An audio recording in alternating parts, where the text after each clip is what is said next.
ibu, makanan yang halal, sosok ayah jangan sampai tinggal.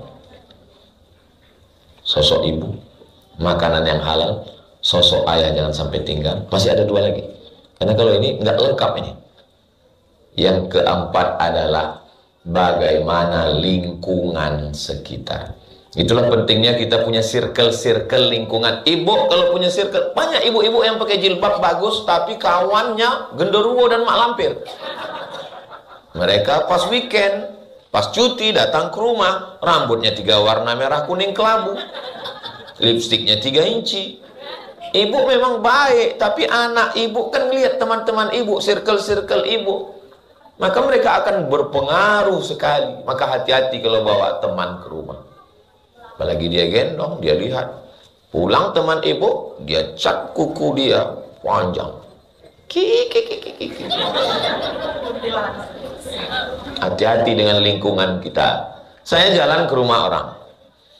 Pas lagi malam ngobrol, datang tamu. Waktu itu malam Ahad, malam Minggu. Bilang sama yang punya rumah, punya anak gadis. Kamu nggak keluar malam ini? Kata. Enggak tante, saya di rumah aja, anaknya perempuan. Apa kata tamunya? Hari gini nggak punya pacar, apa kata dunia? Dalam hati saya, ini orang apa setan? Anak perempuan malam Ahad di rumah, itulah perempuan yang bagus. Wa qarna fi buyutikunna. Perempuan mesti di rumah. Dia malah ngompori. Alladzi waswisu fi sudurin nas minal jinnati. Kalau yang ngompori ini jin, misalnya yang berbisik ini jin, hari gini nggak punya pacar. Itu kita bacakan ayat kursi, selesai. Ibu ini, saya tanya, ibu kerjanya apa? Guru. Guru aja begitu. Mudah-mudahan dia nonton acara ini. Guru aja begitu. Kalau ada anak perempuan nggak pacaran, kita besarkan hatinya, kita muliakan dia. Bukan kita kompori, kita setan. Karena sudah merusak pikiran anak-anak. Kita berteman dengan bapak, berteman dengan ibu. Saya belum pernah marah tausiah karena anak nangis, belum pernah. Carilah video saya di mana-mana. Karena saya melihat anak-anak ini adalah masa depan. Kalau masih di pengajian masih ada anak-anak nangis, berarti 30 tahun ke depan anak-anak masih baik. Kenapa? Karena emaknya ngaji. Saya tahu melihat dari wajah ibu udah mulai gelisah tadi. Saya nggak pernah marah. Paling-paling saya marah setelah pengajian. Ada seorang laki-laki mengatakan, apa kata dia? Sudikah engkau menemani aku sampai kematian tiba hingga ke pintu surga? Kalimat itu tidak salah, betul, tapi kurang tepat. Karena perempuan itu bukan cuma menemani dirinya, tapi adalah menjaga, mendidik anak-anaknya. Mudah-mudahan yang sudah menikah istrinya solihah-solihah, yang belum menikah dipertemukan dengan istri yang solihah-solihah. Sama bunyi aminnya. Jadi yang pertama sekali adalah memilihkan perempuan yang solihah. Ketika bercerita tentang Nabi Musa alaihissalam, Nabi yang paling hebat, membawa 600.000 orang dari Mesir ke Palestina. Enggak ada tuh satupun ayat tentang ayah. Carilah ayat tentang ayah Nabi Musa, enggak ada. Yang ada wa auhayna ila ummi Musa. Kami ilhamkan kepada ibu Musa. Memangnya Nabi Musa enggak punya ayah? Ada ayahnya. Tapi kenapa disebut ibu Musa? Karena ibu yang punya peranan luar biasa. Ketika semua anak laki-laki yang lahir disembelih, anak laki-laki dipotong kepalanya, hanya karena seorang raja mimpi melihat anak kecil menarik mahkotanya, lalu dia ketakutan, buat razia, semua anak kecil potong kepalanya. Maka saat itu yang menyelamatkan bukan ayah, tapi seorang ibu. Apa kata Allah Subhanahu wa taala?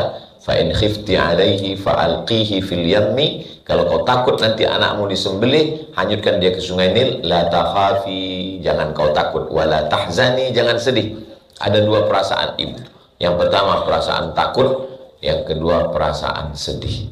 Jangan sampai ibu terlalu takut, stres, depresi, anxiety, bunuh diri. Jangan terlalu sedih. Apa beda takut sama sedih? Sedih itu masa lalu, takut itu masa depan. Belum pernah orang bilang, aku sedih sekali. Kenapa? melihat masa depan. Sedih itu masa lalu. Kalau sudah selamat dari rasa takut dan sudah selamat dari rasa sedih, maka bisa menjadi sosok ibu Nabi Musa alaihissalam. Siapa lagi nabi-nabi yang hebat? Yang lamanya disebut kama sallaita ala Ibrahim wa ala ali Ibrahim, kama barakta ala Ibrahim wa ala ali Ibrahim. Nabi Ibrahim juga bercerita tentang sosok seorang ibu. Ibunya Nabi Ibrahim namanya Umailah. Ayahnya pembuat berhala. Namanya wa idh qala Ibrahim li abihi Azara. Azar bapaknya. Azar pembuat berhala. Semua berhala-berhala yang ada di zaman Nabi Ibrahim itu tertulis di tengkuknya, made in Azar. Bayangkan itu. Tapi lahir seorang anak luar biasa, Ibrahim alaihissalam. Bagaimana dengan Nabi Isa? Nabi Isa memang gak ada ayahnya sama sekali. Makanya kalau ada orang mengatakan Nabi Isa itu Tuhan karena nggak punya ayah, berarti Nabi Adam lebih layak jadi Tuhan karena nggak ada ibunya. Ketua Ikatan Ulama Sedunia, Syekh Yusuf Al-Qardawi, anak yatim, gak punya ayah, dibesarkan oleh seorang ibu. Makanya kunci pertama pendidikan karakter adalah ibu. Pagi, bapak sudah pergi, apalagi di kota besar, Jabodetabek, Jakarta, Depok, Bogor, Tangerang, Bekasi. Anaknya bangun, bapaknya sudah pergi. Anaknya tidur, bapaknya belum pulang. Namanya Pak Toib. Lalu siapa yang menjaga, mengayomi, melindungi adalah ibu. Jadi ibu-ibu yang merasa dirinya kurang baik. Ini Ustaz Somad dari tadi ibu-ibu kayaknya nyindir saya nih. Saya nggak tahu. Saya nggak tahu ini apa yang mau saya sampaikan ini. Yang penting sesuai dengan judul. Makanya kalau dengar tausiah Ustaz Somad itu kuncinya satu aja, jangan tersinggung. Jangan seolah-olah Ustaz ngomong ini kayaknya baru dapat bocoran ini. Enggak ada, saya ngomong sesuai apa yang ditulis tema itu saya sampaikan. Makanya kunci dengar tausiah Ustaz Somad itu satu, jangan tersinggung. Beberapa jamaah tersinggung pulang meninggal.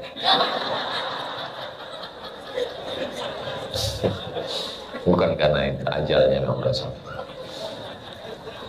Jadi ibu adalah kunci yang utama. Kalau ibunya baik, insya Allah anak baik. Al-baladu tayyibu yakhruju nabatuhu bi'izni rabbihi walladhi khabutha la yakhruju illa nakida.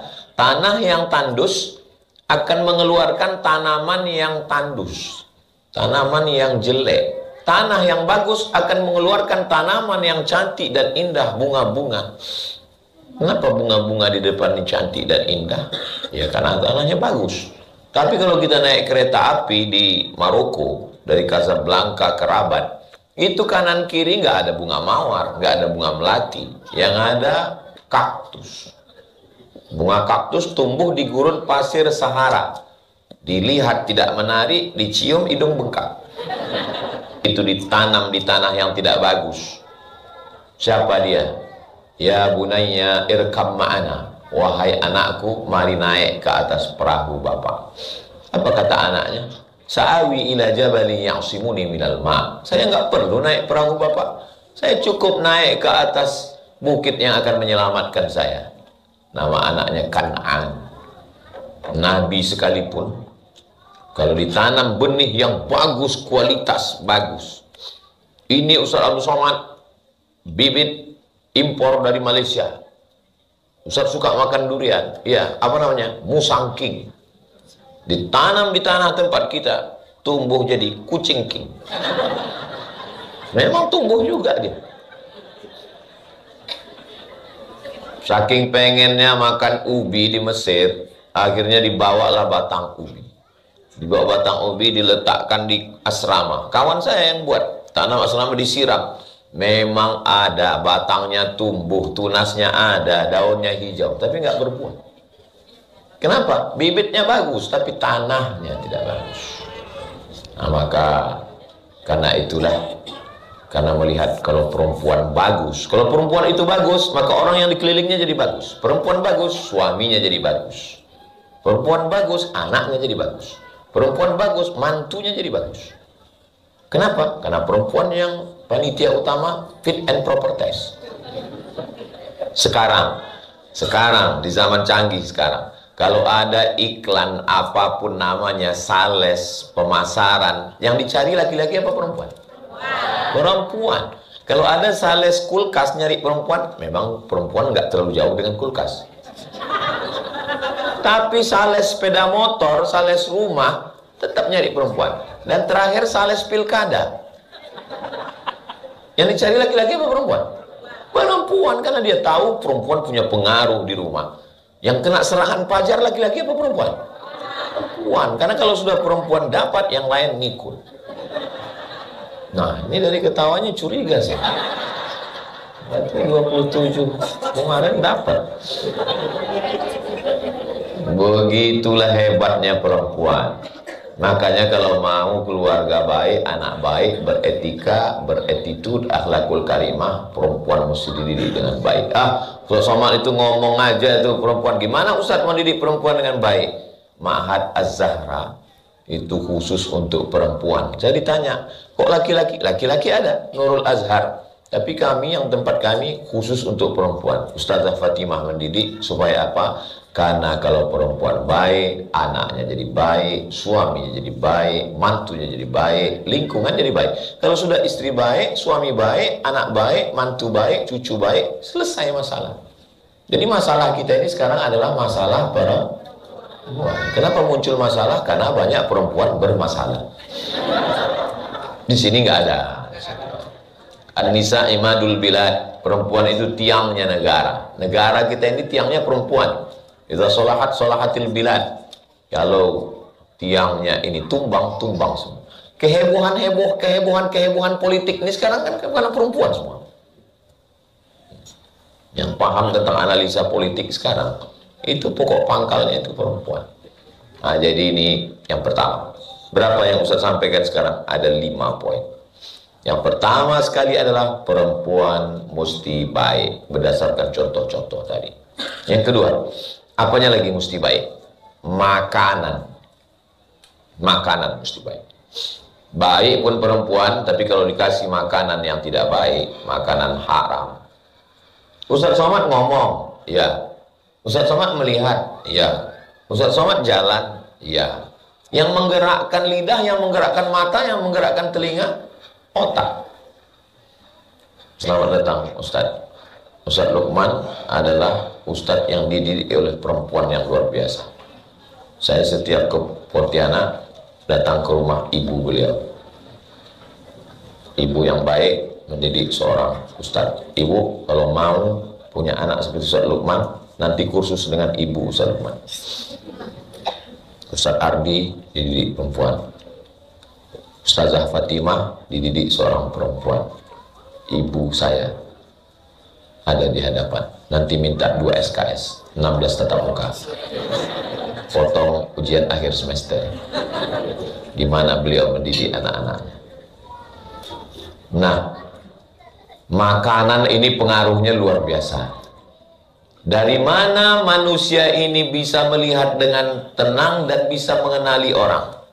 Kemarin video call dengan teman, nggak ada respon.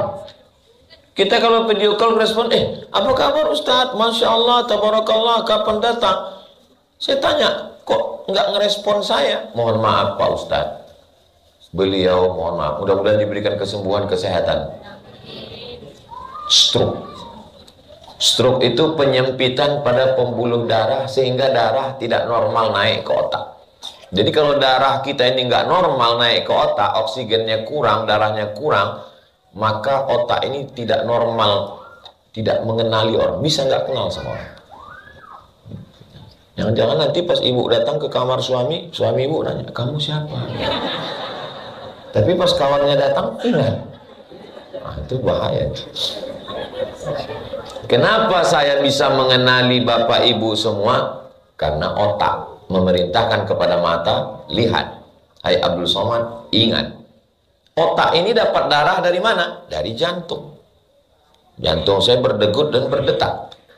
Jantung ini dapat darahnya dari mana? Dari makanan. Itu makanya sebelum saya ke ruangan ini, tadi saya dari lift mau langsung kemari. Ternyata Ustadz jangan langsung masuk dulu ke ruangan transit. Di situ ternyata banyak sekali makanan. Baru saya minum berapa teguk, kuenya satu, langsung diminta kemari.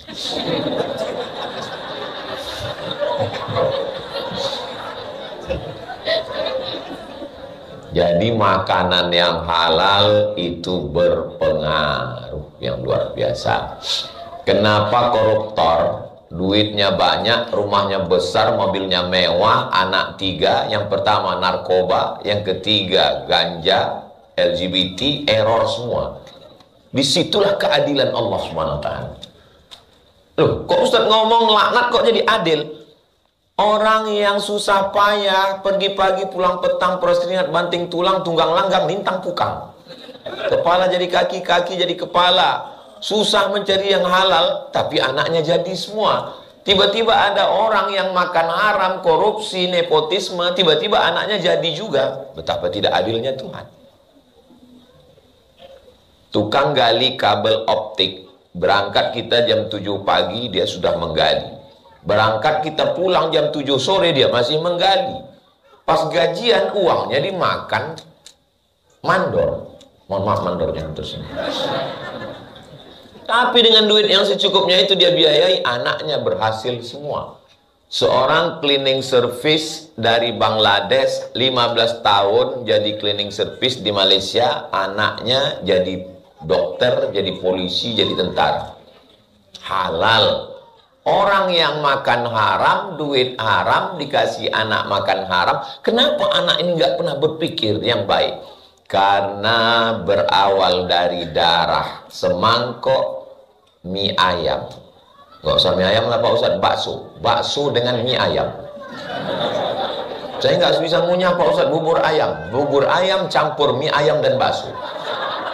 Satu piring, tapi berasal dari duit yang haram, berubah menjadi setetes darah, masuk ke jantung, dari jantung naik ke otak, otaknya dapat duit haram. Ngomong kita sama dia 5 menit, menit pertama aja yang halal, masuk menit kedua masuk haram. Kenapa? Faktor makanan. Makanya dalam Al-Quran, kulu makanlah min thayyibat, yang baik-baik. Di antara makanan yang baik, OSB. Dia memang iklan itu masuknya setelah setengah jam.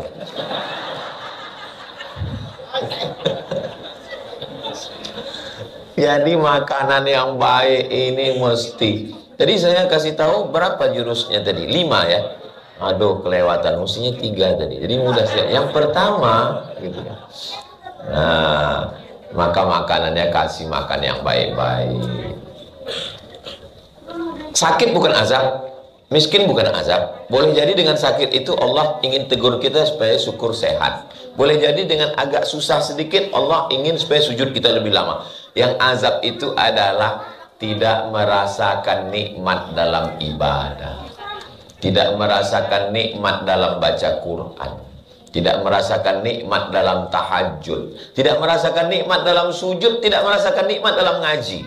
Orang berlomba-lomba, berebut-rebut mau ikut pengajian, yang udah diajak ngaji sampai dalam dikasih kursi VVIP malah ngaruk kepala. Kapan sih selesainya ini?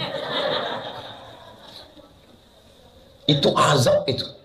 Itulah azab di atas azab. Tidak merasakan nikmat. Dicabut Allah kenikmatan dalam beribadah. Dicabut Allah nikmat dalam dengar pengajian. Kenapa?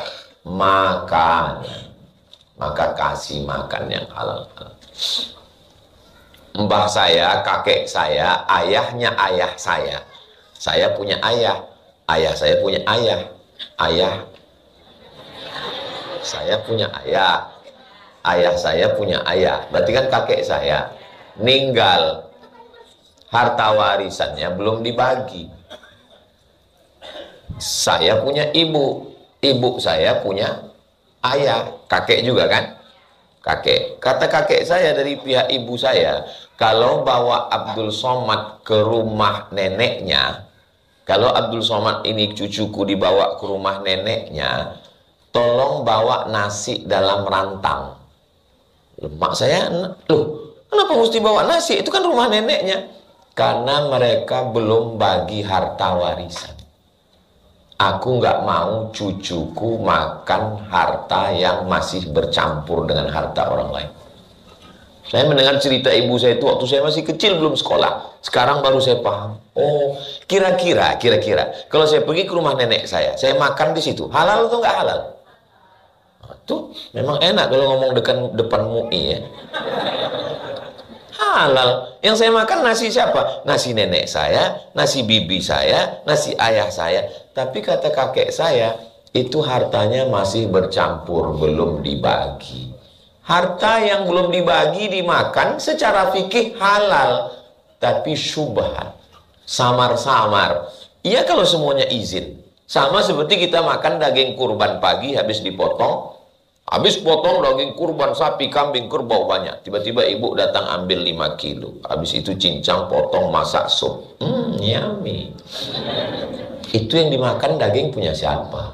Kan belum dibagi. Wah, panitia kurban gawat juga ini.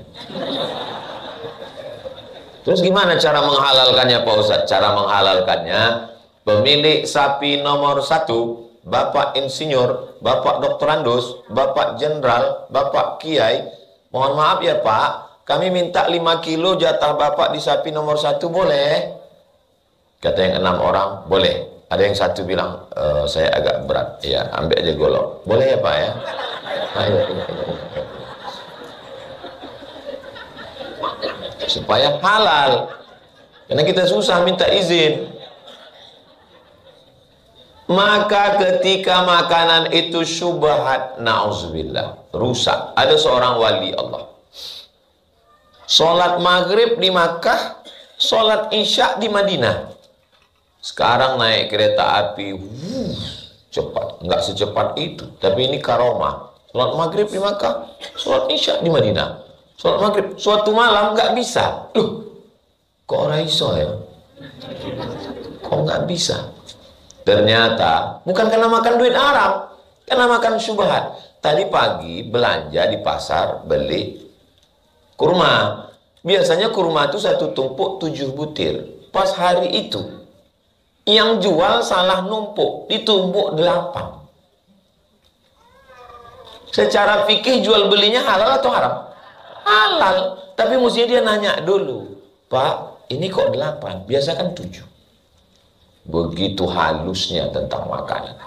Jangan kasih anak makan haram. Memang betul Pak Ustadz, ceramah Ustadz itu memang betul. Saya punya beberapa anak Pak Ustadz, saya tes. Yang pertama-pertama ini haram semua.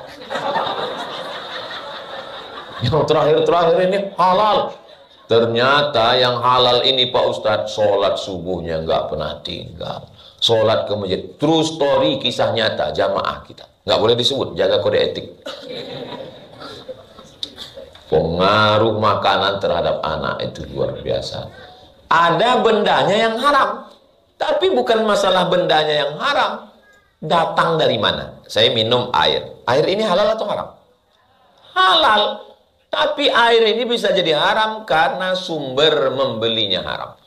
Saya kalau diundang ceramah di bank konvensional, setiap saya diundang di bank, apa itu Ustaz Somad itu? Halal, halal, halal. Setiap diundang ceramah di bank konvensional, dia datang terus. Memang saya datang untuk ceramah ini. Saya cuma mau nyampaikan, kalian yang di bank konvensional makan haram.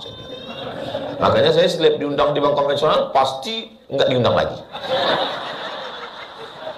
Cerita haram. Dikasih minum, nggak saya minum. Dikasih kue, nggak saya makan. Dikasih nasi kotak, saya bawa pulang. Di lampu merah, saya kasih ke fakir miskin. Dikasih duit, saya ambil. Saya serahkan ke yayasan tabung wakaf umat. Karena duit haram, Bapak mana tahu nabung di bank konvensional 1 triliun, dapat bunganya 1 miliar, itu jangan diambil. Jangan kasih ke istri. Kasih ke lembaga yang dinikmati orang banyak, masoleh ammah. Tapi kalau mau ngasih ke ustadz, ke kiai, ke tuan guru, bawa aja, kasih aja. Jangan ngomong kasih aja langsung. Jangan ngomong begini Pak Kiai, ini ada beberapa uang haram.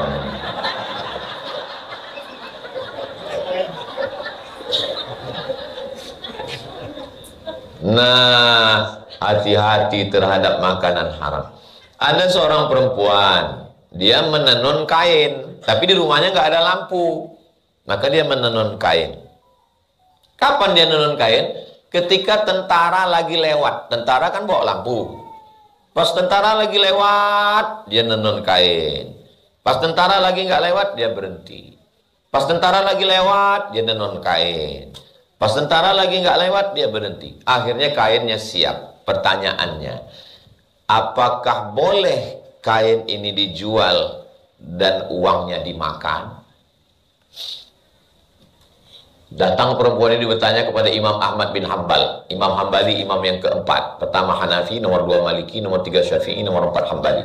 Wahai Imam Hanbali, ya, saya kan kerja nenun kain, ya, tapi saya nggak punya lampu di rumah. Kalau siang saya kerja ngurus anak, malam waktu kosong saya nenun kain. Terus kamu nenun kainnya gimana? Pas tentara lewat bawa lampu, saya nenun. Pas lagi gelap saya berhenti. Pas tentara lewat, halal nggak kain ini saya jual? Nangis Imam Ahmad bin Hanbal. Masih ada hari gini orang yang menjaga diri dari yang subhat. Kamu ini siapa? Kata perempuan itu menjawab, saya adiknya dari seorang laki-laki bernama Bishri Al-Hafi. Bishri Al-Hafi salah seorang wali Allah yang taubat menjaga diri dari syubhat. Apa kata Imam Ahmad bin Hanbal? Ternyata dari rumah Bishri Al-Hafi masih lahir seorang perempuan yang menjaga anaknya tidak mau makan haram. Kalau secara fikih saya ditanya, Ustaz Somad, bolehkah menjual kain ini? Boleh. Emangnya kalau pakai lampu tentara itu tentaranya rugi? Enggak kan? Tentara pakai obor nih lewat. Terus apa perlu kita minta izin? Pak tentara, saya izin ya pakai terangnya dikit ya. Kan enggak. Tapi sampai sehalus itu takutnya makan haram. Jadi kalau ibu mau anak-anak kita baik, kita jaga jangan sampai makan haram. Alhamdulillah Pak Ustaz, saya kalau masak itu untuk anak-anak saya semua halal, untuk suami saya aja yang haram. Karena yang anak saya kan ini, suami saya kan anak mertua saya. Kalau ibu kasih makan anak ibu halal, maka yang mudah menjaganya dua. Yang pertama ibu, yang kedua mantu ibu. Tapi kalau ibu kasih anak ibu makan haram, dua perempuan menderita. Yang pertama ibu, yang kedua mantunya. Bayangkan calon-calon perempuan yang menderita itu. Betul kata Pak Ustaz, suami saya ini pun luar biasa Pak Ustaz, jangan-jangan dia makan haram dulu. Saudara yang dimuliakan Allah Subhanahu wa Ta'ala, pertama perempuan, yang kedua makanan halal, yang ketiga maka bapaknya memberi tauladan contoh. Saya berangkat dari Riau habis sholat subuh. Habis sholat subuh sampai di kisaran Sumatera Utara azan maghrib 12 jam. Masuk ke kamar hotel, datang Sami anak saya mau minta kerupuk yang ada di pojok kamar. Pojok kamar hotel kan ada kerupuk. Kerupuk. Karena saya capek mau ke toilet, saya ambil kerupuk dekat ini, saya lempar dikit. Lempar. Kecuali jauh gitu, dekat, lempar dikit.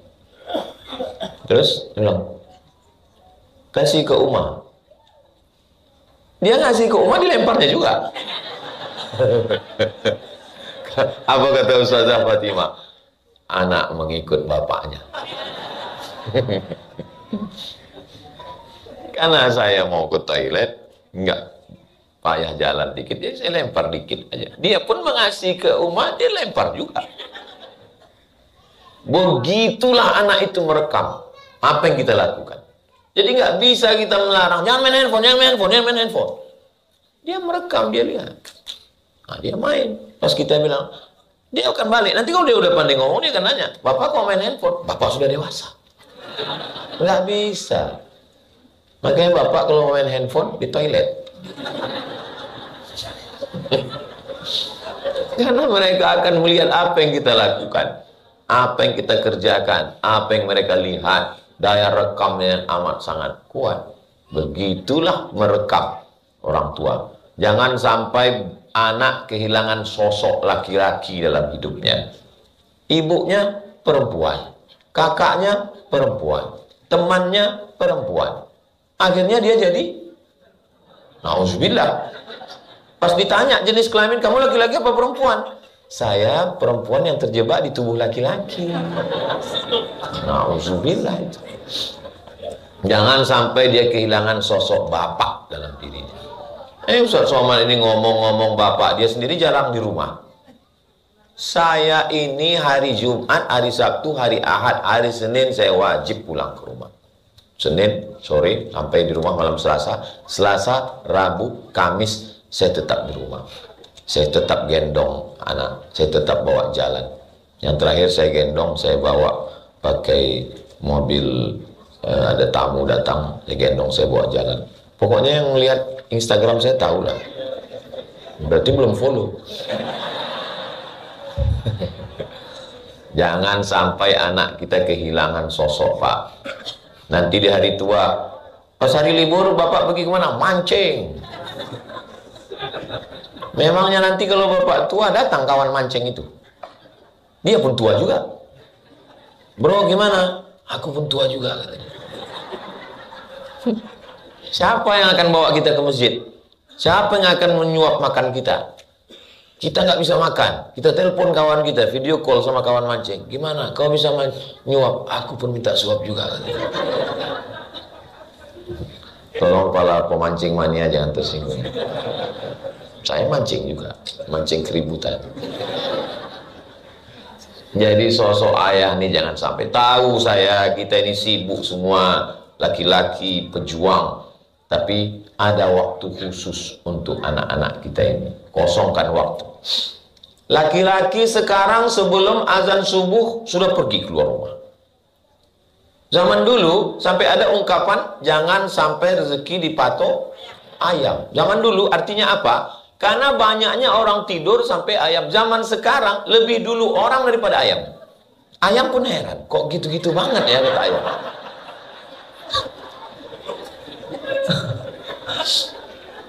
Kalau kita lihat orang zaman dulu ya, orang zaman dulu.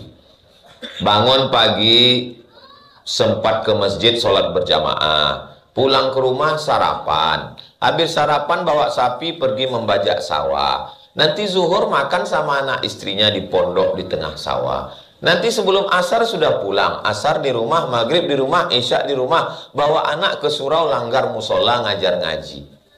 Sekarang sebelum azan subuh sudah pergi, subuh ketinggalan macet, zuhur meeting, sore asar masih lagi lanjut, apalagi akhir tahun macam-macam program, maghrib macet, isya lelah, berhari-hari, hari jadi pekan, pekan jadi bulan, bulan jadi tahun, akhirnya pensiun. Berapa kita sudah kehilangan kesempatan? Apa sebetulnya yang mau dicari?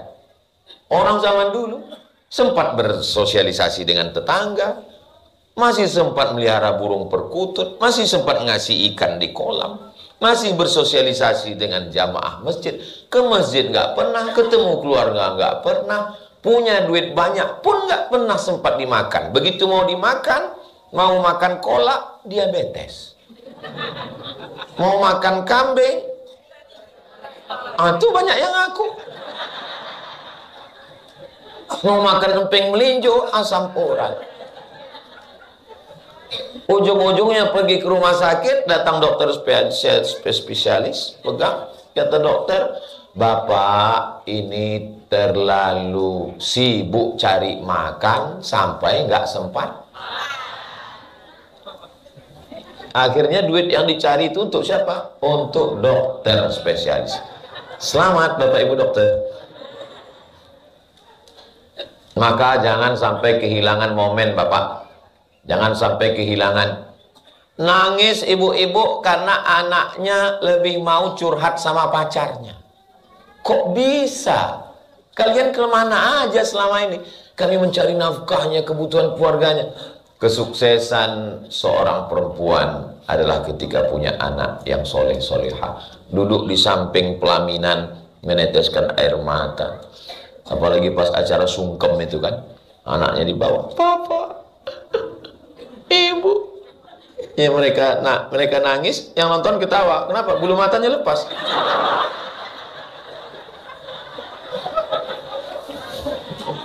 Makanya kalau mau nangis, lihat-lihat dulu. Pakai lem Alteco.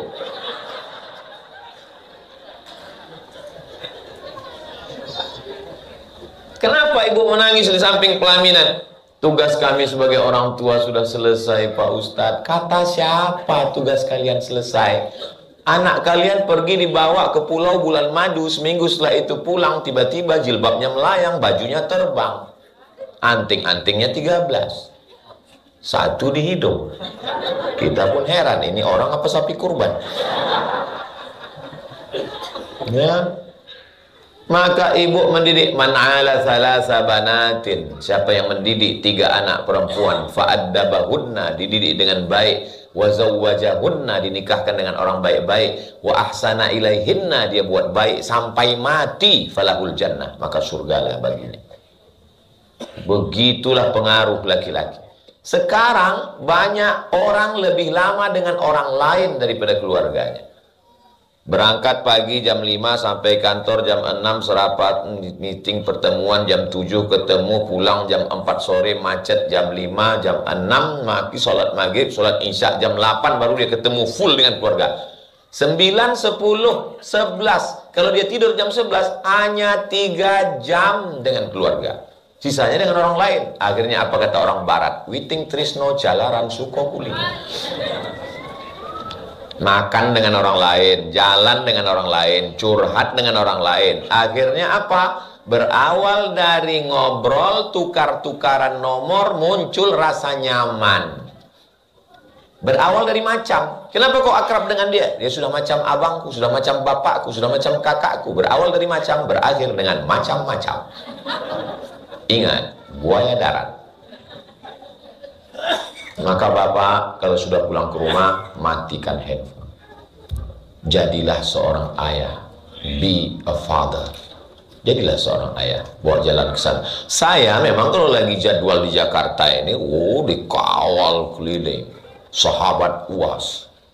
Mana-mana saya dikawal. Di Malaysia. Tapi kalau saya di rumah, saya jalan. Gimana Ustaz jalan ke mall? Orang kan kenal. Saya pakai masker. Pakai masker, pakai kacamata hitam, pakai topi. Saya pergi ke mall. Sering ketemu di eskalator. Ustaz Somad ya? Bukan. Asal kita udah jalan, dia mau ganggu juga. Ya, jalan sama ustazah, jalan ke sana, jalan kemari. Untuk apa? Supaya waktu kita, kalau bahasa kampung kami, quality time. Waktu yang berkualitas. Sosok seorang ayah. Jangan sampai dia kehilangan. Saya tahu bapak bisa bayar driver, bapak bisa bayar security, bapak bisa bayar orang untuk jalan, bayar semua. Tapi tidak semua bisa dibayar. Kelihatannya ucapan saya ini mewakili sekali ya. Jangan sampai nanti bapak semua, Papa kami mau jalan, saya bayar. Papa kami mau makan, saya bayar. Nanti sampai masanya dunia berganti, musim berubah. Ketika terbaring kita di ruang ICU, kita pesan, siapa yang nyuapi aku? Mereka balas, kami bisa bayar. Siapa yang akan mentalkinkan telingaku la ilaha illallah? Apa kata mereka? Senyum. Nanti kami kirim Bluetooth. Hari ini bapak boleh tersenyum.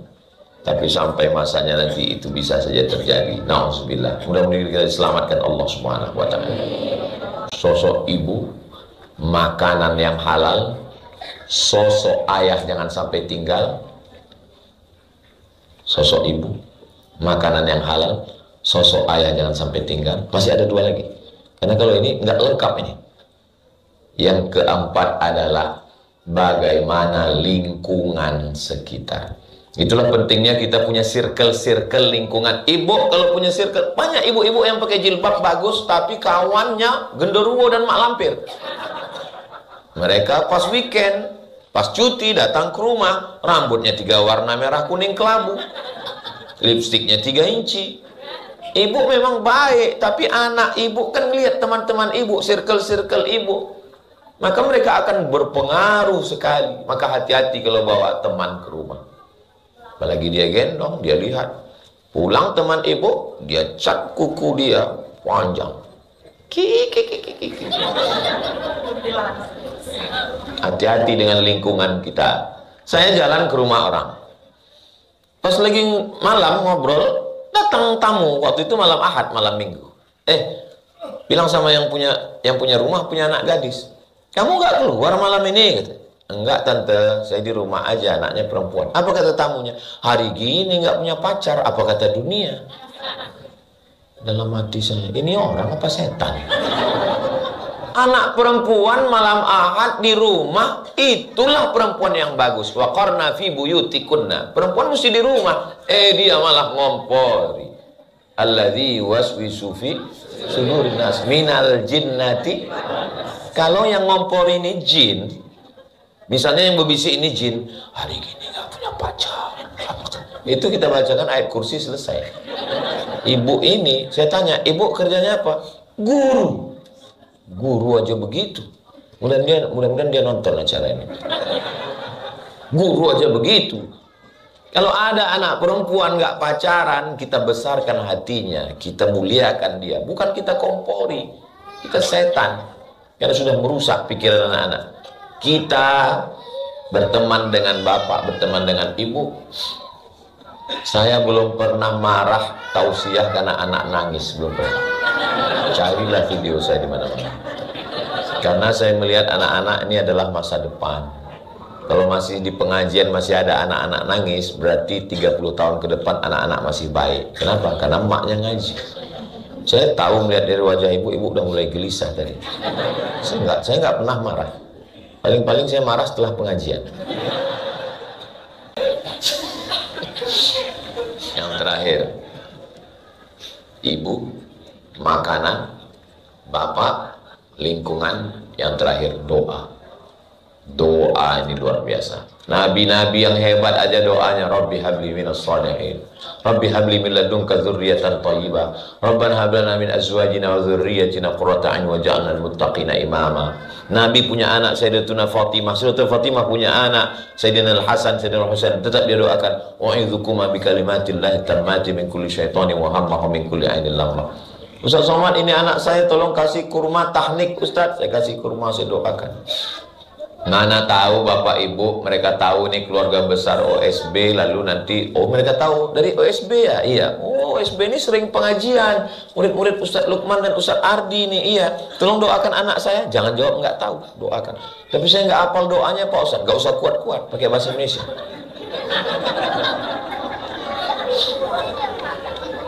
Doanya apa Pak Ustaz? Ya Allah, jadikan anak ini anak yang soleh dan solehah. Jadikan dia penghafal Quran. Jaga dia dari semua yang mengganggu zahir dan batin.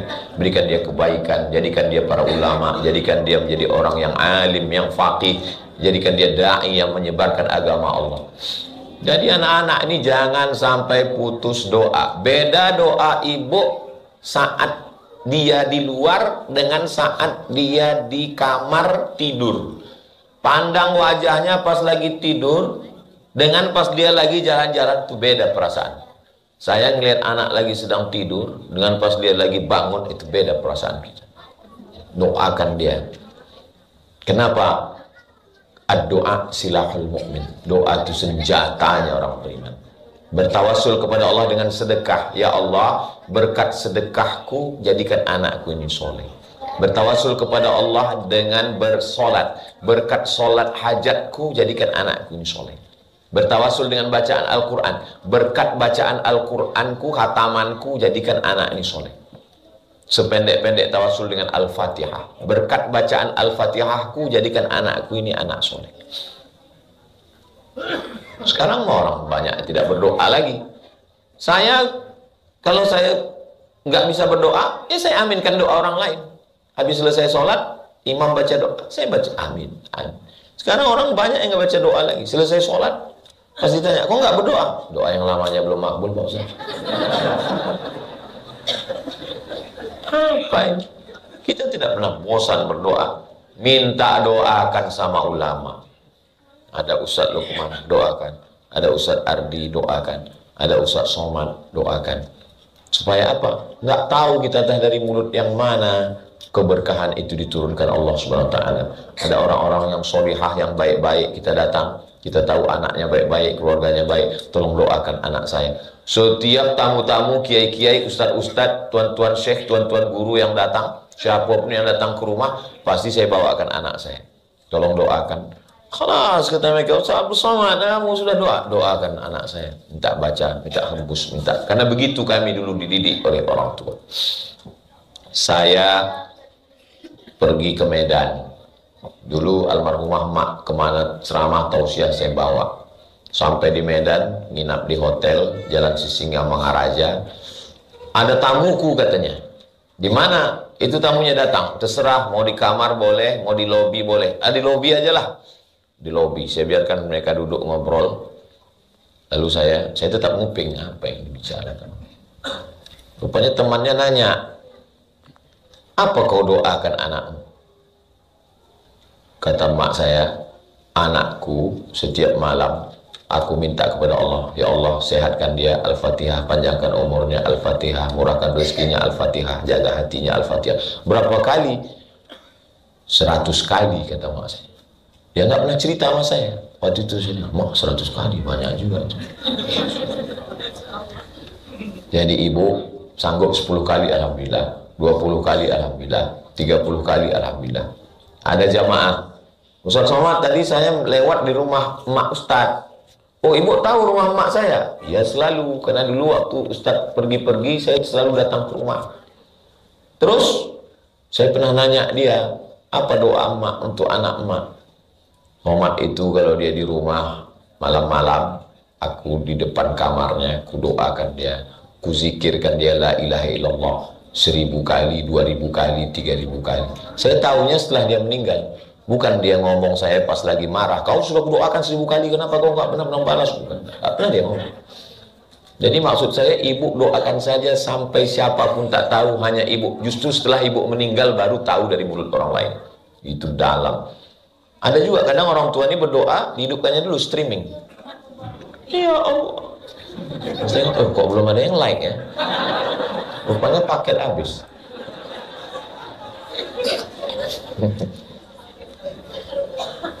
Ibu, makanan, ayah, lingkungan, doa. Insya Allah 5 ini kita amalkan. Nanti kalau pulang tanya, siapa yang menyampaikan tausiah dari Ustaz Somad? Apa saja yang dia sampaikan?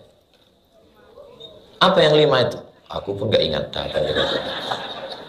Bisa ditonton ulang di channel Ustaz Abdul Somad Official dan OSB. Subscribe, like, share, and comment. Jadi saya mulai jam 4:05, sekarang sudah jam 5:05. Insya Allah saya tetap pada janji saya yang lama, 600 ml, 60 menit. Akhirnya saya ucapkan selamat milad OSB yang ke-10. Mudah-mudahan OSB berperan mencerdaskan anak bangsa sampai hari kiamat. Tahniah untuk Ustadz Ardi, untuk Kak Ziah, beserta semua keluarga besar yang tak dapat saya sebutkan. Aku qouli hadza astaghfirullah li wa lakum. Wassalamualaikum warahmatullahi wabarakatuh. طيب الحمد لله جزاك الله خير. طيب لو سمحت تدعو إعلان تبرع لهذا قطعة الأرض. ماشي إن شاء الله.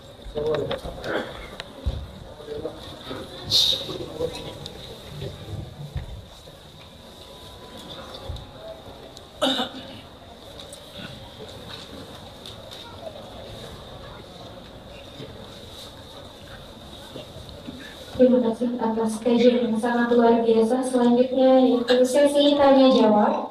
Untuk sesi tanya jawab untuk 2 orang penanya, mungkin 1 orang dari Ahmad dan 1 orang dari Iwan. Ini yang pakai baju pink boleh tadi pertama.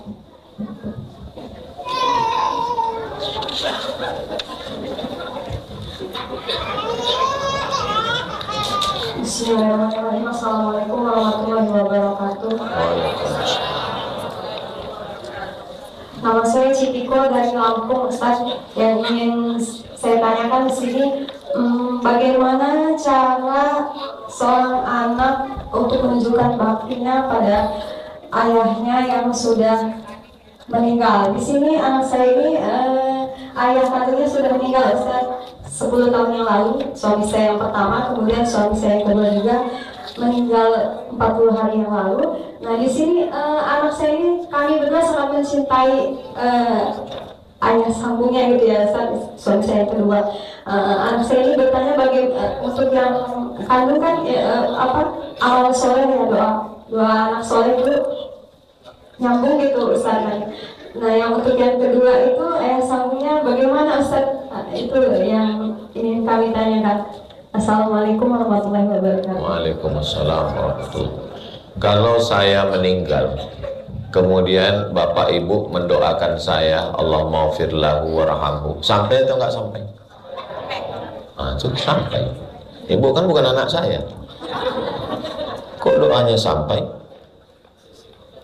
Gara-gara hadis dalam Sahih Muslim, idza matal insan, kalau manusia mati, inqata'a, putus, illa min salasin, kecuali 3, shadaqatin jariyah, shadaqah jariyah, atau ilmin yuntafa'u bih, ilmu yang manfaat, aw waladin salihin yad'ulah, anak soleh. Maksud hadis itu bukan yang sampai itu cuman doa anak soleh, bukan itu maksudnya. Buktinya doa ibu ke saya sampai, doa bapak ke saya sampai. Dan terus maksud hadis itu apa? Maksudnya kalau saya mati, amal saya putus, tapi amal orang lain ke saya putus atau enggak? Enggak putus. Kalau ibu mendoakan saya, Allahumma fir Ustaz Abdul Samad, Allahumma fir lahu warhamhu, sampai. Yang putus itu amal saya. Saya nggak bisa tausiah lagi. Hari ulang tahun OSB, hadirilah tausiah almarhum Abdul Somad, acara live streaming. Inilah jamaah ini, kita cerita mati dia ketawa. Jaga juga lah perasaan saya. Jadi maksudnya itu amal orang meninggal putus, tapi amal orang hidup tetap nyambung. Jadi yang pertama dikirimkan kepada almarhum ayah sambung doa. Allahumma fir lahu warhamhu wa'afihi wa'fu anhu waj'alil jannata maswahu. Allahumma ja'al qabrahu rawdatan min riyadil jinan la taj'al qabrahu hufratan min hufarin niran. Yang kedua, bacaan Al-Qur'an. Kata Abdullah bin Umar, anak Umar bin Khattab, kalau saya meninggal, pada bagian kepala saya bacakan Al-Fatihah, pada bagian kaki saya bacakan ujung Al-Baqarah, lillahi ma fis samawati wa ma fil ardh. Kenapa kita waktu tahlilan qul huwallah 3 kali? 1 qul huwallah sepertiga Al-Quran, 3 kali seperti khatam Al-Quran. Ummul Quran Al-Fatihah, Al-Falaq, An-Nas. Bacakan. Kata Imam Syafi'i, wa in khatimul Qur'ana kullahu kana hasanan. Kalau dikhatamkan 30 juz Al-Quran, bagus, the best, paling bagus. Nggak sanggup 30 juz, hatinya Al-Quran, Yasin. Nggak sanggup juga Yasin, Qul huwallah 3 kali, Al-Falaq sekali, An-Nas sekali, ayat Al-Fatihah sekali. Nggak juga sanggup, saya sampai sekarang tetap mengirimkan Al-Fatihah ke guru-guru, bacakan untuk almarhum Al-Fatihah sesibuk-sibuknya itu. Yang ketiga, sedekah, beli nasi bungkus, pergi ke anak yatim, bagikan, hadiahkan pahalanya untuk almarhum. Ada rezeki, potong ayam, nyambut bulan suci Ramadan, undang jiran tetangga, sedekah, bagus. Pergi ke panti asuhan, Assalamualaikum Bapak Ketua Panti. Waalaikumsalam. Berapa semua anak yatim? Ada 100. Saya mau kasih makan siang. Semuanya Pak? Enggak, 2 orang aja. Kebetulan kita cuma mampu 2 bungkus. Kita serahkan. Keempat, membantu pembebasan tanah, pondok pesantren, Yayasan Tadabbur Quran Indonesia, Jalan Gandasari nomor 143, Desa Gandasari, Kecamatan Katapang, Kabupaten Bandung, Kumaha, Damang, Provinsi Jawa Barat. Tanah wakaf Ma'had Tahfiz dan Tadabbur Quran. Nama yang mewakafkan Haji Suhana. Alamat tanah wakaf Panenjuan, Ciapus, Banjaran, Bandung, Jawa Barat luas tanah 265 tumbak, 3.710 meter, rekening BSI 212459994 atas nama Yayasan Tadabbur Quran. Ingat, hidup boleh berhenti, amal jariah mengalir walau sesudah mati. Segera berwakaf, malaikat maut sudah dekat. Hadiahkan wakafnya untuk almarhum almarhumah sampai kebetulan ada rezeki pergi umroh. Umroh yang pertama untuk diri sendiri, umroh yang kedua pergi ke Tanim atau ke Ji'ranah atau ke Hudaybiyah atau ke Sail Al-Kabir. Labbaik Allahumma umroh an fulan bin fulan. Doa sampai, baca Quran sampai, tahlil sampai, sedekah sampai, wakaf sampai, umroh sampai, haji sampai, apalagi yang sampai kurban, bismillahi Allahu Akbar an fulan bin fulan sampai. Perbuatan baik kita sampai, apalagi yang sampai puasa. Man mata, siapa yang meninggal alaihi siyamun, punya utang puasa, soma'an huwalihu, ahli warisnya mengirimkan puasa untuknya sampai.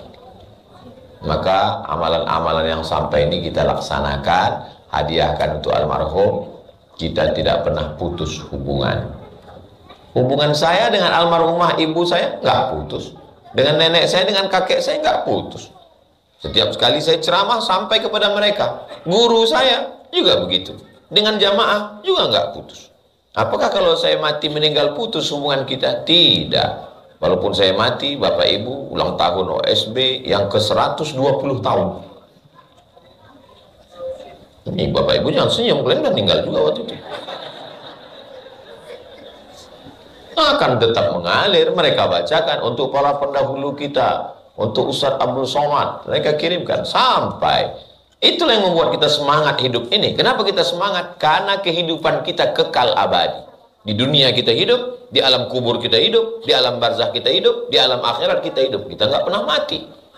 Kenapa mereka putus asa, stres dan depresi? Karena bagi dia hidup itu cuma singkat. Berhasil di sini bangga, begitu gagal, stres, depresi, nyari jembatan, nyebur ke dalam.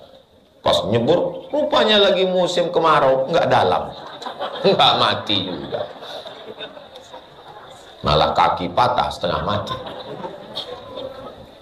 Nah, alhamdulillah. Itu Ibu. Mudah-mudahan Allah berikan kebaikan-kebaikan, kebahagiaan untuk Ibu dunia akhirat.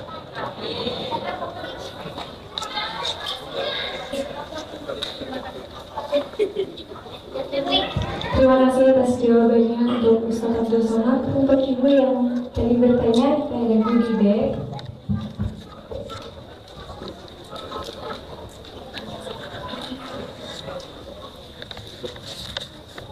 Selanjutnya pertanyaan kedua, Pak yang pakai peci putih.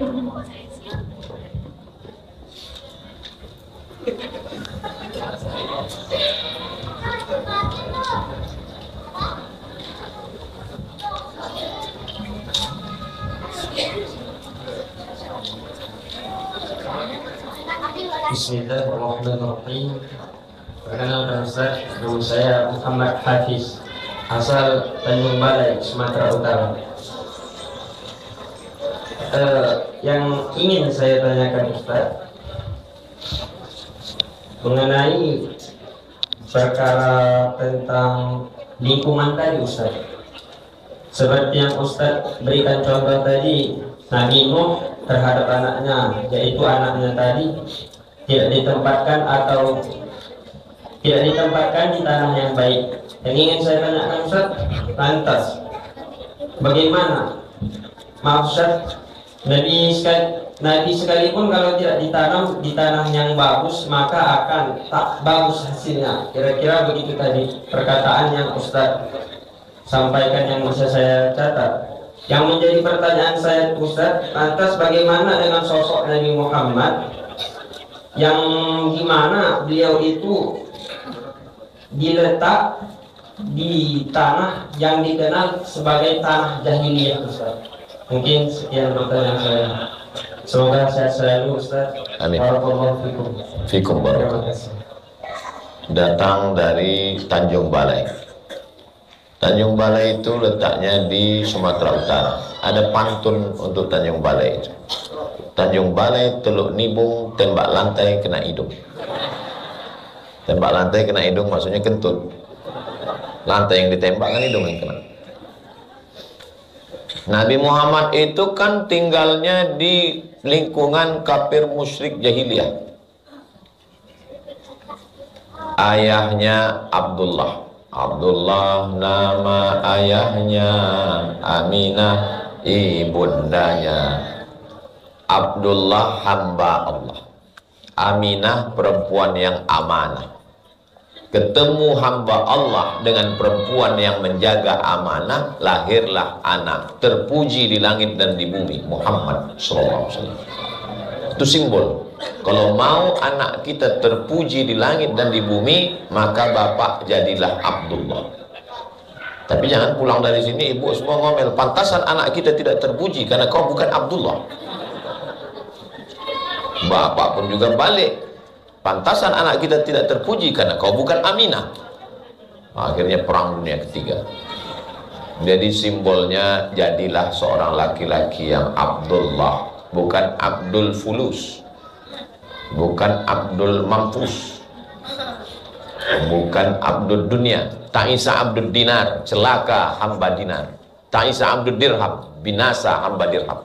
Jadilah hamba Allah. Maka perempuan yang amanah ketemu dengan hamba Allah, akan lahir Muhammad yang terpuji. Oke. Tapi kenapa dia itu bisa terjaga, terpelihara, padahal lingkungannya pemeliharaan Allah Subhanahu wa Ta'ala. Yang menjadi mempengaruhi manusia ini 4. Yang pertama ayah, yang kedua ibu, yang ketiga bacaan, yang keempat lingkungan. Nabi Muhammad tidak terpengaruh dengan 4-4-nya. Ayahnya meninggal ketika dia belum lahir. Ibunya meninggal ketika dia dalam usia perlu ibu. Dia tidak terpengaruh oleh bacaan karena dia tidak bisa membaca. Dan dia tidak dipengaruhi lingkungan karena Allah ingin menciptakan dia, dan kalam yang keluar dari mulutnya itu tidak dipengaruhi apapun. Saya ngomong ini karena dipengaruhi sekolah saya. Karena saya bisa baca, saya belajar di Azhar. Tapi Nabi Muhammad betul-betul datang dari Allah. Yasin wal Qur'anil Hakim, innaka laminal mursalin.